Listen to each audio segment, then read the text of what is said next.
আলাইকুম রহমতুল্লাহ সুনান ইবনে মাজার হাদিস নাম্বার 2319 হযরতে আবু যার রাদিয়াল্লাহু তাআলা আনহু থেকে বর্ণিত। তিনি নবী করিম সাল্লাল্লাহু বর্ণনা করেছেন, লোকেদের মধ্যে এমন আছে যারা এমন জিনিসের দাবি করলো যে জিনিসের মালিক সে নয়। এরকম যদি সে করে সে আমাদের দলভুক্ত নয়, অর্থাৎ সে মুসলিম নয়, এবং সেজন্য তার ঠিকানা জাহান্নামে খুঁজে রেখে দেয়। হাদিস ইবনে মাজাহ ব্যাখ্যা নবী করিম কী বলেছে, যে জিনিসের তুমি দাবিদার সে জিনিসের মালিক তুমি নও। যেমন উদাহরণস্বরূপ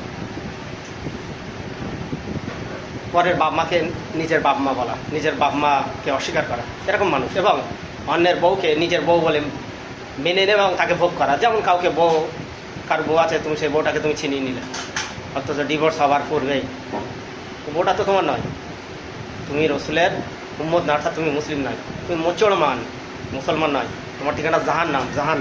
রসুল সাল্লাল্লাহু আলাইহি বলেছে লোকের বউ লোক আছেন গে জাহান্নামে যেতে হবে, মর শালা বই দিবে আগে।